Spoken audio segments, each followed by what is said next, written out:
بسم اللہ الرحمن الرحیم۔ حضرت علی کرم اللہ وجہ نے نصیحت فرمائی، اپنی خوشیوں کی حفاظت کرو اور سب کو سب کچھ مت بتاؤ، کیونکہ نظر بد واقع میں ہوتی ہے اور یہ بہت بری ہوتی ہے۔ آپ کی تنہائی جس طرف آپ کو مائل کرتی ہے، بس وہی آپ کے اندر کی حقیقت ہے۔ جو انسان کسی رشتے کو سچے دل سے نبھاتا ہے، درد بھی وہی محسوس کرتا ہے اور آنسو بھی اسی کی آنکھوں سے بہتے ہیں، کیونکہ جس دل میں اخلاص اور محبت ہوتی ہے وہی ٹوٹنے کا دکھ بھی محسوس کرتا ہے، جبکہ مفاد پرستی پر قائم رشتے رکھنے والوں کی آنکھوں میں نہ شرم باقی رہتی ہے اور نہ ہی احساس کا کوئی قطرہ۔ انسان کے جسم کا سب سے خوبصورت اور قیمتی حصہ اس کا دل ہے، کیونکہ یہی دل نیتوں کا گھر اور کردار کا آئینہ ہوتا ہے۔ اس لیے اگر دل پاکیزہ اور صاف نہ ہو تو چہرے کی خوبصورتی اور ظاہری چمک دمک بھی کسی فائدے کی نہیں رہتی۔ حضرت علی کرم اللہ وجہ نے فرمایا کہ دنیا میں تین قسم کے لوگ اکثر پریشانیوں کا سامنا کرتے ہیں۔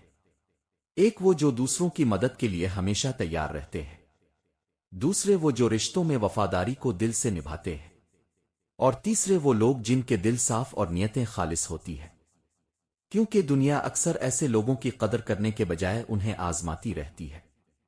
زندگی میں آنے والی ہر تکلیف صرف انسان کو آزمانے کے لیے نہیں ہوتی، بلکہ بعض مشکلات اس لیے بھی آتی ہے تاکہ انسان کو یہ سمجھ آ جائے کہ اس کے ساتھ چلنے والے کون ہیں اور صرف فائدے کے وقت قریب آنے والے کون۔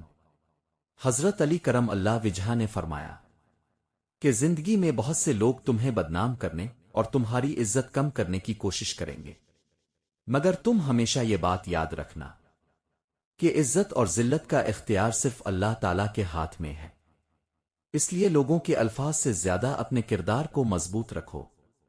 حضرت علی کرم اللہ وجہ نے نصیحت فرمائی کہ اپنی خوشی کے لیے کبھی کسی دوسرے انسان کی خوشی کو پامال نہ کرو، کیونکہ وہ خوشی کبھی بابرکت نہیں ہوتی جس کے پیچھے کسی کے آنسو اور دل کی تکلیف چھپی ہوئی ہو۔ زندگی برف کی طرح ہے جو خاموشی سے پگھلتی رہتی ہے، اس لیے اسے نیک کاموں اور بھلائی میں گزارنے کی کوشش کرو، کیونکہ اگر اسے بے مقصد گزار دیا جائے تو ایک دن یہ پگھل کر ختم بھی ہو جاتی ہے اور انسان کو احساس تک نہیں ہوتا کہ وقت کب گزر گیا۔ زندگی چاہے انسان کو کتنا ہی تھکا دے، حالات کتنے ہی مشکل کیوں نہ ہو جائیں، پھر بھی انسان کو ہمت کے ساتھ کھڑا رہنا پڑتا ہے، کیونکہ کچھ لوگ ایسے بھی ہوتے ہیں جن کی امیدیں اور حوصلہ انسان کے ساتھ جڑے ہوتے ہیں۔ سچائی قرآن کی زبان ہے اور عاجزی کامیابی کی کنجی ہے، اور دعا مومن کا سب سے مضبوط ہتھیار ہے، کیونکہ جو شخص سچائی اور عاجزی کو اپنا لیتا ہے اور دعا کے ذریعے اللہ سے رشتہ جوڑ جاتا ہے وہ کبھی بے سہارا نہیں رہتا۔ حضرت علی کرم اللہ وجہ نے فرمایا کہ زندگی استاد سے زیادہ سخت ہوتی ہے، کیونکہ استاد پہلے سبق سکھاتا ہے اور پھر امتحان لیتا ہے، لیکن زندگی پہلے امتحان میں ڈال دیتی ہے اور اس کے بعد انسان کو سبق سمجھ میں آتا ہے۔ کسی کے ساتھ تعلق قائم کر لینا کوئی بڑی بات نہیں ہوتی، اصل کمال تو یہ ہے کہ انسان اس تعلق کو وفاداری، صبر اور خلوص کے ساتھ آخر تک نبھائے۔ حضرت علی کرم اللہ وجہ نے فرمایا کہ اللہ تعالیٰ سے کبھی مایوس نہ ہونا، کیونکہ وہ ایسی ذات ہے جو انسان کے مانگنے پر ایک قطرہ بھی سمندر میں بدلنے کی قدرت رکھتی ہے۔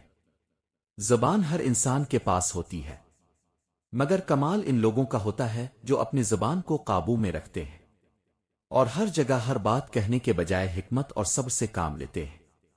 حضرت علی کرم اللہ وجہ نے فرمایا کہ جب نماز تمہارے دل کو سکون دینے لگے اور تمہیں اس میں راحت محسوس ہونے لگے تو سمجھ لو کہ تمہارا رب تم سے راضی ہونے لگا ہے۔ حضرت علی کرم اللہ وجہ نے نصیحت فرمائی کہ 5 چیزوں کی 5 جگہ حفاظت کرنا انسان کے لیے بہت ضروری ہے۔ محفل میں اپنی زبان کی حفاظت کرو، بازار میں اپنی نگاہ کی حفاظت کرو، نماز میں اپنے دل کو حاضر رکھو اور دسترخوان پر اپنے پیٹ کو قابو میں رکھو، اور اپنی نگاہ میں ہمیشہ حیا کو زندہ رکھو۔ انسان کو ہمیشہ اپنی حد میں رہنا سیکھنا چاہیے، کیونکہ حدود میں رہنا اللہ تعالیٰ کی بہت بڑی نعمت ہے۔ جیسے پانی اپنی حد سے بڑھ جائے تو طوفان بن جاتا ہے، اور انسان اگر اپنی حدوں کو بھول جائے تو شیطان کی صفات اختیار کر لیتا ہے۔ حضرت علی کرم اللہ وجہ نے فرمایا کہ کبھی کسی کے سامنے اپنی صفائی پیش کرنے کی عادت نہ بناؤ، کیونکہ جو تم پر یقین رکھتا ہے اسے تمہاری وضاحت کی ضرورت نہیں ہوتی، اور جو یقین نہیں رکھتا وہ تمہاری بات ماننے کے لیے تیار بھی نہیں ہوتا۔ حضرت علی کرم اللہ وجہ نے فرمایا کہ ان لوگوں پر اعتبار کرو جو تمہاری 3 باتوں کو سمجھ سکیں: تمہاری ہنسی میں چھپا ہوا درد، تمہارے غصے میں چھپی ہوئی محبت، اور تمہاری خاموشی کے پیچھے موجود وجہ۔ حضرت علی کرم اللہ وجہ سے کسی نے عرض کیا کہ میں بہت کوشش کرتا ہوں کہ فجر کی نماز کے لیے جاگ جاؤں مگر بیدار نہیں ہو پاتا، تو آپ رضی اللہ عنہ نے فرمایا کہ یہ صرف نیند کا مسئلہ نہیں ہوتا، بلکہ دن بھر کے گناہ انسان کی گردن میں توق اور ہاتھوں پاؤں میں بیڑیاں بن جاتے ہیں جو اسے عبادت کے لیے اٹھنے نہیں دیتے۔ جب دعا کرتے وقت انسان کی آنکھوں سے آنسو بہنے لگیں تو اسے یہ سمجھ لینا چاہیے کہ اس کا دل نرم ہو چکا ہے اور اس کی فریاد بارگاہ الہی تک پہنچ رہی ہے، کیونکہ سچے دل سے نکلی ہوئی دعا کبھی ضائع نہیں جاتی۔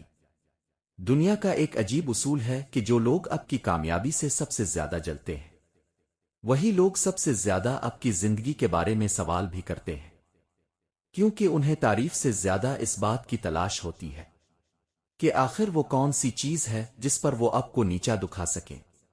بعض اوقات حسد کرنے والا شخص اب کے قریب رہ کر اب کی تعریف بھی کرتا ہے، مگر اس تعریف کے پیچھے اس کا مقصد صرف یہ ہوتا ہے کہ اب بے فکری میں اپنی کامیابیوں اور منصوبوں کے راز اس کے سامنے بیان کر دیں۔ ایسے لوگ سامنے سے دوست اور پیچھے سے تماشائی ہوتے ہیں۔ عقل مند انسان اپنی ہر کامیابی کا چرچا نہیں کرتا، کیونکہ وہ جانتا ہے کہ دنیا میں ہر سننے والا خوش ہونے والا نہیں ہوتا۔ کچھ کان ایسے بھی ہوتے ہیں جو اب کی خوشی سن کر مسکراتے تو ہیں، مگر دل ہی دل میں اس کے ختم ہونے کی دعا بھی کرتے ہیں۔ حسد کرنے والا شخص اب کی محنت کو کبھی محنت نہیں مانتا، وہ اسے قسمت اور تعلقات کسی اور وجہ سے جوڑنے کی کوشش کرتا ہے، کیونکہ اس کے لیے یہ مان لینا مشکل ہوتا ہے کہ آپ اس سے بہتر بھی ہو سکتے ہیں۔ یاد رکھیں، جو شخص بار بار اب کی زندگی اور اب کے وسائل اور اب کے منصوبوں کے بارے میں پوچھتا ہے وہ ہمیشہ خیر خواہ نہیں ہوتا۔ بعض اوقات ایسے سوالوں کے پیچھے وہ دل چھپا ہوتا ہے جو آپ کو خوش دیکھنے کی ہمت نہیں رکھتا۔ زندگی کا ایک خاموش اصول یہ بھی ہے کہ اپنی نعمتوں کا ذکر ہر جگہ نہ کیا جائے، کیونکہ کچھ دل ایسے ہوتے ہیں جو دعا نہیں کرتے بلکہ حسد کی آگ میں جلتے رہتے ہیں، اور اسی آگ میں دوسروں کے سکون کو بھی جھلسانے کی کوشش کرتے ہیں۔ کبھی غور کیا ہے کہ کچھ لوگ بغیر کچھ کہے بھی لوگوں کی نظروں میں بڑے بن جاتے ہیں؟ لوگ ان کی توجہ کے لیے ترستے ہیں، ان کے ایک لفظ کی قدر کرتے ہیں۔ اس کی سب سے بڑی وجہ یہ ہے کہ وہ ہر کسی کے آگے جھکتے نہیں، بلکہ اپنے وقار اور خودداری کو قائم رکھتے ہیں۔ یاد رکھیں، دنیا اس شخص کی قدر کرتی ہے جو خود کو سستا نہیں کرتا۔ اس لیے اگر آپ چاہتے ہیں کہ لوگ آپ کی اہمیت کو سمجھیں تو سب سے پہلے بے نیاز ہونا سیکھیں۔ اس کے لیے 3 طاقتور طریقے خود پر لازمی اختیار کریں۔ نمبر 1، اپنی قدر خود پہچانیں اور ہر جگہ خود کو پیش کرنا چھوڑ دیں۔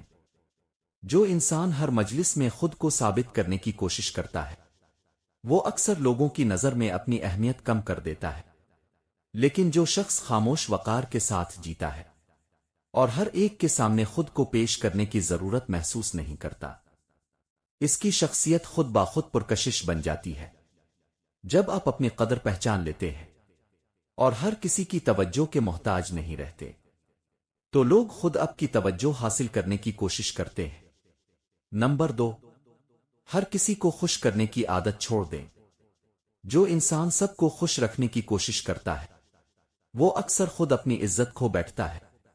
دنیا کا اصول ہے کہ جو شخص ہر ایک کے لیے آسانی سے دستیاب ہو جائے اس کی قدر کم ہو جاتی ہے، لیکن جو انسان اپنی حدود اور اصولوں پر قائم رہتا ہے لوگ اس کے قریب آنے کے لیے بھی سوچ سمجھ کر قدم رکھتے ہیں۔ بے نیازی دراصل خودداری کا دوسرا نام ہے، اور یہی وہ صفت ہے جو انسان کو باوقار بناتی ہے۔ نمبر 3، خاموشی اور فاصلے کی طاقت کو سمجھیں۔ ہر بات کا جواب دینا ضروری نہیں ہوتا، اور نہ ہی ہر تنقید کا جواب دینا دانشمندی ہے۔ بعض اوقات خاموشی اور تھوڑا سا فاصلہ انسان کی عزت کو اور زیادہ بلند کر دیتا ہے۔ جب آپ ہر بات میں مداخلت کرنا چھوڑ دیتے ہیں اور اپنی توانائی صرف اہم چیزوں پر صرف کرتے ہیں، تو لوگ خود آپ کی طرف متوجہ ہونے لگتے ہیں۔ یہی وہ مقام ہے جہاں لوگ آپ کی توجہ کے طلبگار بن جاتے ہیں۔ یاد رکھیں، بے نیازی تکبر نہیں بلکہ خودداری کا خوبصورت انداز ہے۔ جو شخص اپنی عزت کا محافظ بن جاتا ہے، دنیا بھی اس کی عزت کرنے پر مجبور ہو جاتی ہے۔ اس لیے خود کو اتنا قیمتی بنا لیں کہ لوگ آپ کو کھونے کے خوف سے آپ کی قدر کرنے لگ جائیں۔ اور آخر میں میری دعا ہے کہ اے پروردگار، اے اللہ، مجھے وہ رشتے عطا فرمانا جو میرے وقار کی حفاظت کریں، اور ایسے دل عطا فرمانا جو میری قدر کو اور میری موجودگی کو پہچان۔ اے اللہ، ہمارے گھروں میں سکون اور برکت عطا فرما، اور ہمیں ناگہانی آفتوں سے محفوظ فرما۔ اے پروردگار، مجھے کبھی کسی کا محتاج نہ بنا، اور ہمیشہ اپنی رحمتوں کا سایہ عطا فرما۔ آمین ثم آمین۔